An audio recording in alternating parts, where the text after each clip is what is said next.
Rafael Nadal was sitting at home in Mallorca when he broke down crying. Not after a loss, not in some carefully arranged retirement interview where emotions are expected and cameras are invited. He was alone, on his phone, watching a 20-year-old girl from the Philippines collapse to the ground on the other side of the world. Racket somewhere beside her, face buried in her hands, tears coming the way tears only come when a person has given absolutely everything they had, and the universe still said, "Not yet." And Rafa just broke. The video hit the internet the way very few things actually do anymore. Not a slow build, not an algorithm nudge, not a celebrity repost giving it momentum it didn't earn. It detonated. Tens of millions of views inside hours. People who hadn't thought about tennis in years suddenly couldn't put their phones down. Journalists who covered the sport and journalists who absolutely did not, all writing variations of the same sentence in 40 different languages. Former champions issuing statements. Fans who had wept through Nadal's retirement ceremony 12 months earlier, suddenly confronted with something they hadn't expected to feel again this quickly or this hard. Everyone asking the same question. Who is she? And why does she mean that much to him? The answer to that question is not a single moment.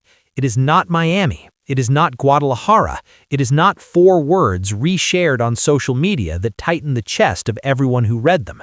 It is a decade of quiet, unglamorous, structurally improbable work that the world wasn't watching until suddenly it couldn't look away. And if you want to understand why Rafael Nadal, the most psychologically fortified competitor tennis has ever produced, a man who had absorbed more physical punishment and emotional pressure than perhaps any athlete of his generation, sat in his home in Mallorca and wept watching a 20-year-old girl win a tournament in Mexico, then you need to go back, all the way back, to a 12-year-old arriving alone at an academy that was never designed to be comfortable, and a relationship that neither of them could have fully described at the time because it hadn't yet become what it was going to become. This is that story. Picture the Rafa Nadal Academy in Mallorca in 2016.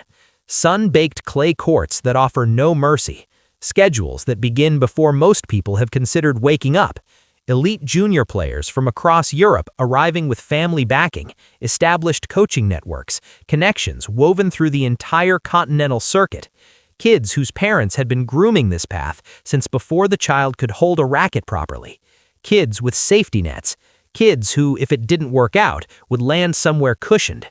This is not a soft place. It was never designed to be. The philosophy baked into every brick of it is the philosophy of the man whose name is on the building, that champions are not discovered, they are made, ground down and rebuilt, tested and tested again until what remains is something the original raw material could never have predicted about itself. The Academy runs on that belief with a consistency that European parents find either inspiring or brutal, depending on how their child's week is going. In 2016, a 12-year-old girl from Manila walked through those gates. One bag, a scholarship that covered what her family never could have, and a dream that, if anyone had been honest with her at the time, was statistically improbable to the point of near impossibility. Her name was Alex Eala. Almost nobody knew what to make of her. She was quiet. She was small. She came from a country where tennis simply does not own the national conversation the way it does in Spain or France or the United Kingdom, where infrastructure is limited and the road to professional tennis requires navigating obstacles that most European juniors will never encounter in any recognizable form. No famous family name in the sport, no generational bloodline, no network of coaches with connections that reach the right places at the right moments. What she had was a scholarship and a willingness to suffer for something she loved. The Academy, it is worth understanding, does not soften things for scholarship athletes. The bar, if anything, is higher. Every single morning you wake up inside that place and you are required to prove you belong. Against kids whose families have invested 6 figures in their development. Against kids who have been training in purpose-built facilities with specialist coaches since the age of 7. Against kids for whom failure has a financial cushion and success has a clear, pre-existing infrastructure ready to support it. Alex Eala had none of that. She had the courts, the schedule, and whatever was inside her. She trained, She lost matches that should have gone her way against players who on paper had every structural advantage available. She dragged herself back to a dormitory room in a foreign country, exhausted, sometimes heartbroken in the specific way that a young person far from home in a punishing environment can be heartbroken, and she showed up the next morning before the sun had fully risen, ready to start again. No announcement, no complaint that anyone heard, just the quiet, stubborn, almost unreasonable refusal to let the gap between where she was and where she intended to be convince her that the distance was permanent. That kind of will does not go unnoticed in a place built entirely around recognizing it. Rafael Nadal was not a passive presence at his own academy. Between his own tournaments, his own comeback narratives, his own wars against a body that had been punished for 2 decades on every surface the sport offers, he came home to Mallorca and he paid attention to what was being built on those courts. Not every student, not every promising junior moving through the program with results that justified a second look, but certain players caught something in him, a recognition, a resonance that went beyond what statistics or junior rankings could explain. He began watching Alex Eala develop. Nothing formal in those early years, no courtside clipboard, no official coaching arrangement with his name attached to it, no press release. He simply observed, and what he saw in this young girl from the Philippines rang something inside him that he had not expected, something that pulled his attention back repeatedly across months and then years. She didn't fold under pressure. This is the thing. Pressure at the junior level takes a particular form. It is the pressure of being the outsider, of losing to players with better equipment, better networks, better everything on the surface, of absorbing that loss, processing it, and returning with something that the loss has not diminished, but somehow sharpened.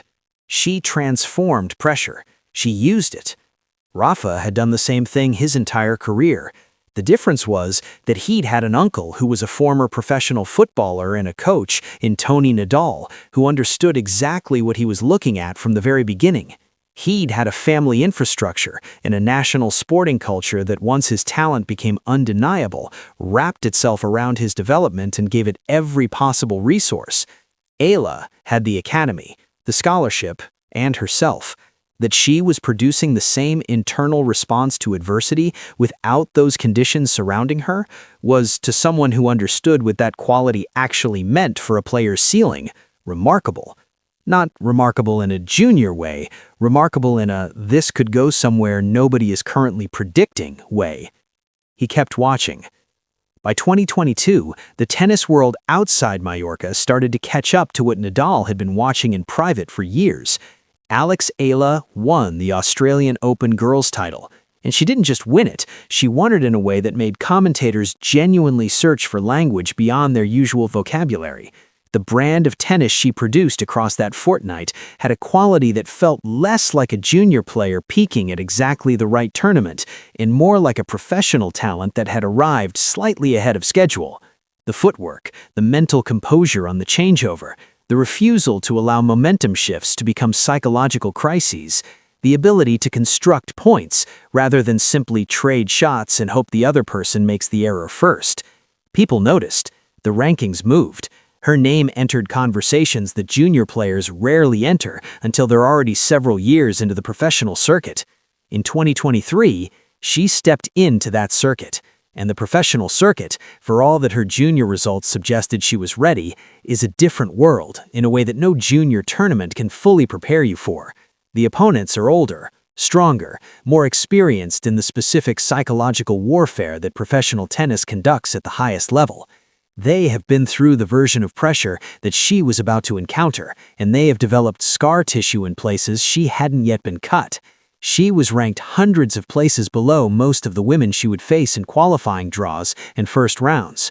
The statistical expectation was losses, development, gradual improvement across a timeline measured in years. She lost a lot of those matches. Nobody is going to pretend she didn't. She came back for every single one. Loss after loss absorbed, processed, converted into something that didn't look like defeat in her game the next week. A serve that found more depth, a forehand that generated more margin, a decision-making process under pressure that became, week by week, slightly more precise. None of this was visible in the rankings at first. Rankings are a lagging indicator. They catch up to reality eventually, but they are not where you look if you want to understand what a player is actually becoming. You watch the games. You watch how they respond at 2 sets all in the 3rd set tiebreak against someone ranked 80 places above them. That is where the information lives. The information about Alex Eala was consistent. She was becoming something. March 2025, Miami Open, one of the marquee events on the WTA hardcourt calendar. A draw packed with former Grand Slam champions, top 10 regulars, players who had been operating at elite level for years and who arrived in Florida with the quiet confidence of people who belong at this level and have the trophies and the ranking points to prove it. Alex Eala arrived as a wild card, world ranking 140. On paper, she had no business in that draw. She was the player everyone else on the seeded side of the bracket would have preferred to face in the early rounds. A tough match, probably, given the junior pedigree, but a winnable one. A result to take without overthinking and move on from. She beat Madison Keys in the 2nd round. Composed, clinical in a way that made her age feel briefly impossible. Keys, a former US Open champion with a serve that can dismantle opponents before they've had time to settle into a match, found nothing comfortable. Eala had answers. The tennis world raised an eyebrow, made a note, moved on. She beat Jelena Ostapenko in the 3rd round. This is where the note became a conversation. Ostapenko is a former Roland Garros champion whose ball striking is, when it lands, among the most explosively chaotic weapons in women's tennis. Experienced professionals have described facing her as a specific kind of psychological test because the ball does things that contradict normal pattern recognition, and you have to make fast decisions with incomplete information on almost every point. Eala adapted mid-match, refused to panic when the first wave of Ostapenko's aggression found its range, identified the patterns, adjusted, and walked off the court having handled something that had rattled players with a decade more professional experience than she had. Both eyebrows fully raised. The conversation became a proper one. Then came the quarterfinal. Iga Swiatek, world number 2, multiple Grand Slam champion, the most dominant force in women's tennis across the preceding 3 years, a player whose mental consistency had reduced opponents on every surface in every condition to a specific kind of demoralized rubble. She is the player that young professionals learn to manage their expectations against, because losing to her is not a failure of preparation or character. It is simply the encounter with someone operating at a level that most of the draw cannot currently access. Alex Eala defeated her in straight sets. The tennis internet did not simply react, it short-circuited. Clips spread across every platform simultaneously, not pushed by algorithms, but pulled by people who had to share what they were watching because watching it alone felt inadequate. Former champions issued public statements of astonishment, using careful language in the specific way that people use careful language when they want to say something enormous without overpromising on a single result. Broadcast journalists scrambled for framing. The word generational appeared in commentary feeds at a frequency that suggested nobody had a better option and nobody was particularly embarrassed to reach for it. Because what the word was trying to describe was real. What happened after the match was, at the time, more private. Rafael Nadal, officially retired from professional tennis since November 2024, in a farewell ceremony that left the sport genuinely and collectively grieving, reached out to her directly. The contents of the message were not made public, but in a post-match interview that itself went viral within minutes of airing, she referenced hearing from Rafa. The expression on her face as she said it communicated something that press conference language is not built to hold. Private, overwhelming, entirely real. She said she was grateful. She said his words meant something she could not fully translate into the setting she was currently sitting in. The world understood anyway. Because everyone who had watched her that week had already seen it. The left-handed forehand loaded with topspin and controlled aggression. the refusal to surrender baseline exchanges when the opponent was dictating, the almost supernatural capacity to elevate precisely when the pressure became most unbearable, as though difficulty was not a threat, but a signal. She played like someone who had been taught the right things at a level deeper than instruction. Not from a coaching manual, not from video analysis sessions, from a man who had spent 20 years living every principle she was demonstrating and who had been watching her from across a practice court for a decade before this moment arrived. Miami was when the world finally saw what that decade had produced.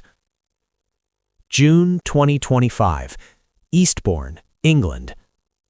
The grass court season, 2 weeks before Wimbledon, the tournament where the world's best players come to readjust their games to a surface that rewards different instincts, different footwork, a different relationship with time on the ball.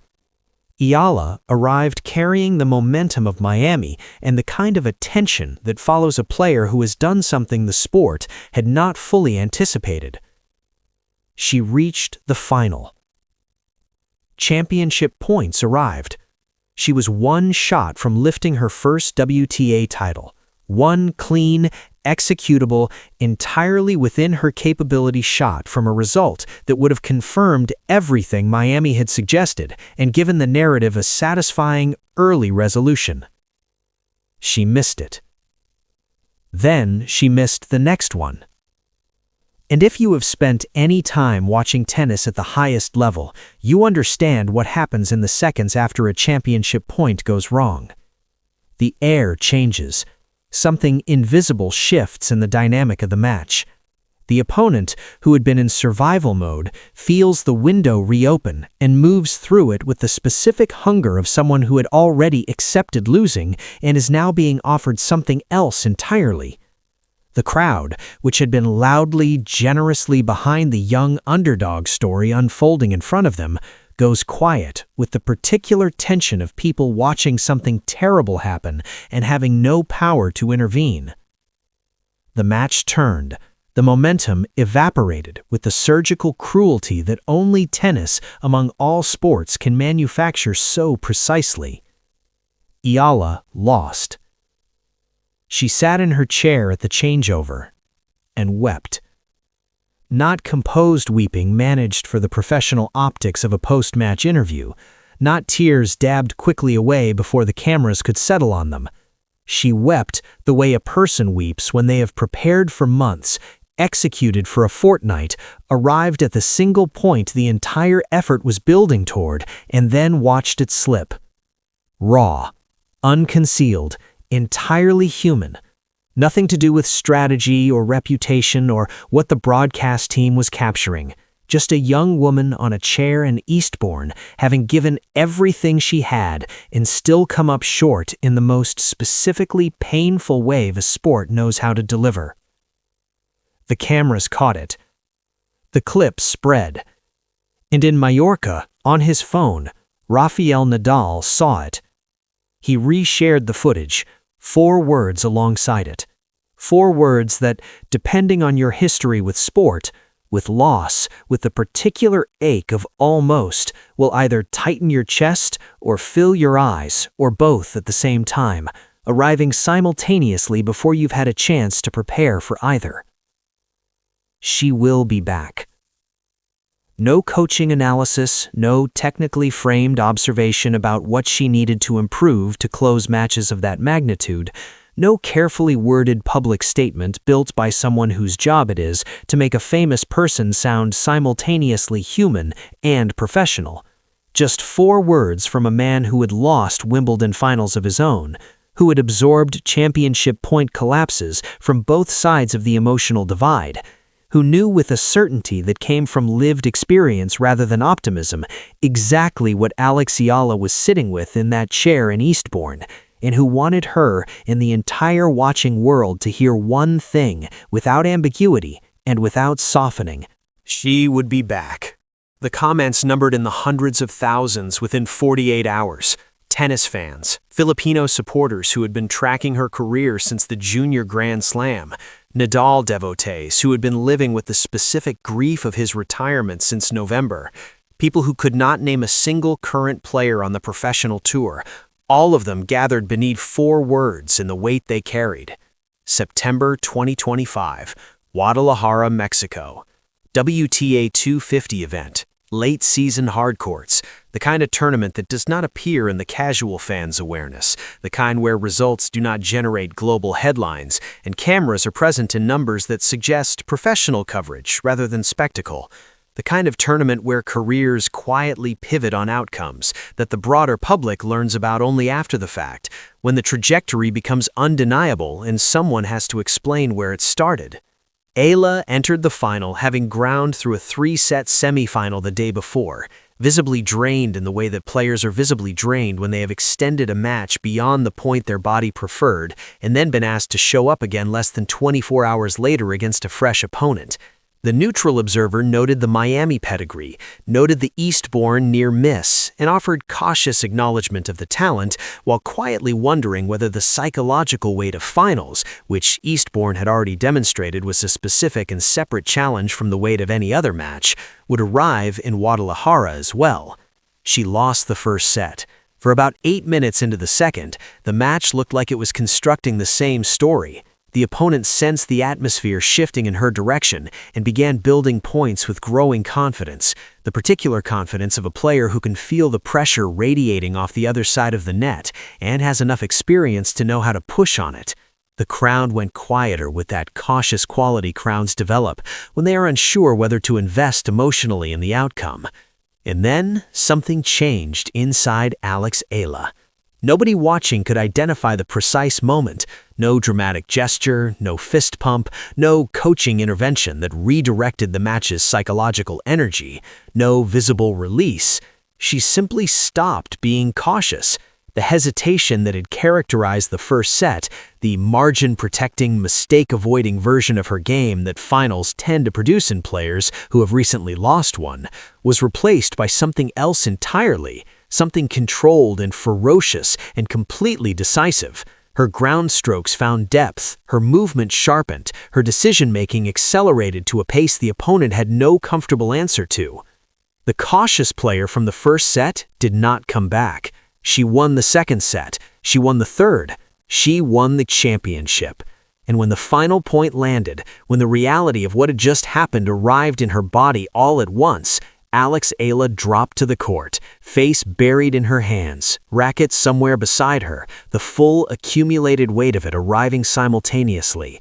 3 years of dormitory nights in a foreign country far from her family, junior losses against players who had every structural advantage she didn't, the professional setbacks of 2023, absorbed in rooms that didn't make the news, the Miami upsets that had briefly made the world pay attention, the Eastbourne heartbreak that had been so specific and so public and so difficult to carry through the weeks that followed. All of it arriving at once in Guadalajara, on a hard court in Mexico, in front of a crowd that immediately, unanimously, gave her every second she needed to stay there. She stayed there a long time.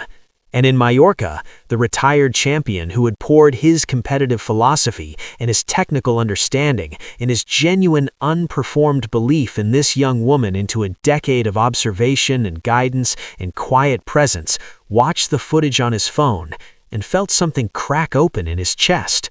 The video of his reaction went viral within the hour. Not a curated reaction, not a prepared statement, a real man in real time watching something he had known was possible, had believed was possible across years when the evidence was still accumulating, finally become undeniable in front of the entire world. Tens of millions of views, headlines across 40 countries, journalists who covered tennis and journalists who had never covered a single match in their careers, all arriving at the same sentence. Rafael Nadal broke down watching Alex Eala win. November 2025. Exactly 12 months after the most emotionally difficult retirement ceremony professional tennis had produced in living memory. 12 months after a sport collectively processed the absence of the man who had defined so much of what the preceding 2 decades had meant, Rafael Nadal walked back onto a practice court. No tournament attached to it, no cameras with official access, no press obligation, no PR arrangement, no announcement issued in advance to manage the moment's reception, just practice clothes, 2 rackets, and one other person, Alex Eala. They practiced together for 2 hours. What emerged afterward, through sources close to both of them, and eventually through Eala herself in a candid, extended interview, described a session that occupied a category that professional tennis had not previously needed a name for: technical and emotional simultaneously. Structured in its specifics and spontaneous in the way it moved between subjects. Professional in the standards it applied, and deeply personal in the understanding it operated from. Nadal worked on her forehand. Not abstractly, not conceptually, with the precise specificity of someone who had spent 20 years on the same problem from a different angle. Grip pressure at the moment of contact, the angle of the follow-through and what it does to the ball's trajectory. Weight transfer into the shot and how it generates topspin without sacrificing directional control. The mechanics that separate a good forehand from a historic one. Details that he had spent 2 decades perfecting on clay in Paris and on grass at Wimbledon and on hard courts across the entire global calendar against the finest opponents the sport had ever simultaneously assembled.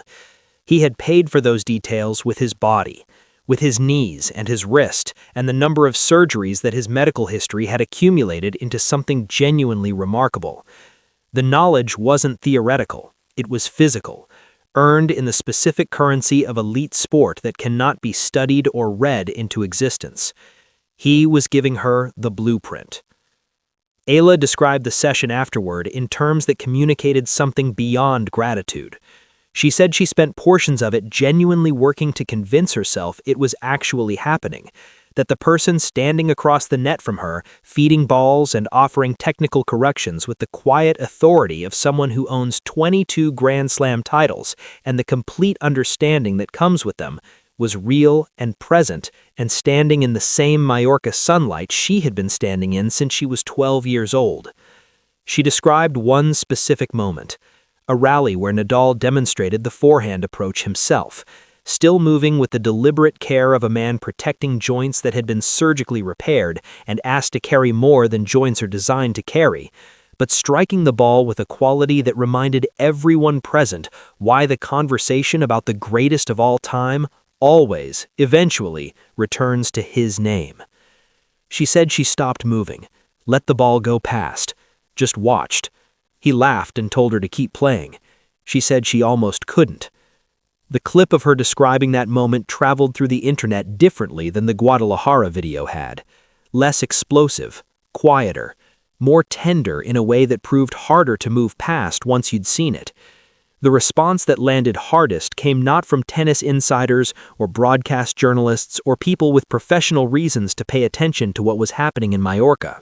It came from ordinary people, fans who had genuinely grieved Nadal's retirement, who had felt his absence from tour as something personal in a way that made them feel slightly embarrassed to admit, who had been carrying that absence around for 12 months and had not fully expected to feel it lift, suddenly confronted with the image of him on a court again, not competing, not chasing one more title, not doing any of the things that professional sport requires you to do that gradually grind the initial love of it down to something manageable and sustainable, just standing on a court in Mallorca, giving everything he'd spent 20 years learning to the person he believed was most capable of carrying it forward.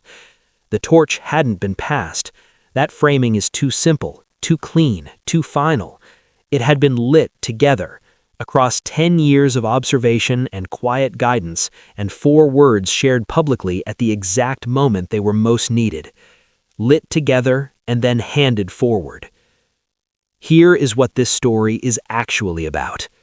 It is not about one match in Miami that the tennis world didn't see coming. It is not about a viral clip of a retired champion's emotional reaction that racked up tens of millions of views before most of the people watching it could even name all the players currently ranked in the top 10. It is not about 4 words reshared on social media that moved people in ways they didn't entirely anticipate. All of those things happened, and all of them mattered, but they were the surface. Underneath the surface is a decade. A 12-year-old arriving in Mallorca with one bag and a scholarship in a quality inside her that she didn't yet have a name for. A champion watching from across a practice court and recognizing something in the way she absorbed difficulty that rang a frequency he knew from his own earliest years on those same courts. A relationship that was never formally announced, never packaged for consumption, never managed by publicists or framed in press releases. Just a man watching a young woman develop and gradually, without drama, investing his understanding and his belief into her development because he could see where it was going even before she fully could. Then came the years, the junior titles, the professional setbacks, the quiet accumulation of capability in the spaces between the results that get written about. Miami, which announced to the world what Mallorca had known for years. Eastbourne, which showed that the road still had exactly the kind of difficulty it needed to have. 4 words that communicated more about genuine mentorship and genuine belief than any extended public statement could have. Guadalajara, where everything arrived at once on a hard court in Mexico, and a retired champion in Mallorca felt something crack open watching it land. And then a practice court in November. 2 rackets, 2 hours, a legacy transferred not in a ceremony, but in the mechanics of a forehand, in grip pressure and follow-through angle, in the specific weight of knowledge earned over 20 years, offered to a young woman with the next 20 years ahead of her. Alex Eala, the girl from Manila who arrived at an academy in Mallorca at 12 years old with nothing but a scholarship in an unbreakable internal quality, became a champion. Rafael Nadal, the man from Mallorca who had defined the sport for 2 decades and then stepped away from it with the quiet dignity of someone who understood that stepping away was its own kind of greatness, broke down watching it happen. And somewhere between those 2 facts, in the decade of quiet work and genuine belief that connected them, lives something that the sport of tennis will carry long after both their careers belong entirely to history. Not a story about rankings, not a story about viral moments or social media metrics or the machinery of internet attention. A story about what it looks like when one person sees something in another person before the world does, invests in it without guarantee, and then watches from home in Mallorca as the world finally arrives at the conclusion they reached years earlier. That is the story. That is why he cried. And now you know. If this hit you somewhere genuine, if you felt even a fraction of what Rafa felt when that final point landed in Guadalajara, then you already understand what this channel is built around. The moments behind the moments, the tears behind the trophies, the full human story underneath the rankings and the results and the headlines. Subscribe, hit the bell, and stay close. The next story is already waiting, and it goes just as deep.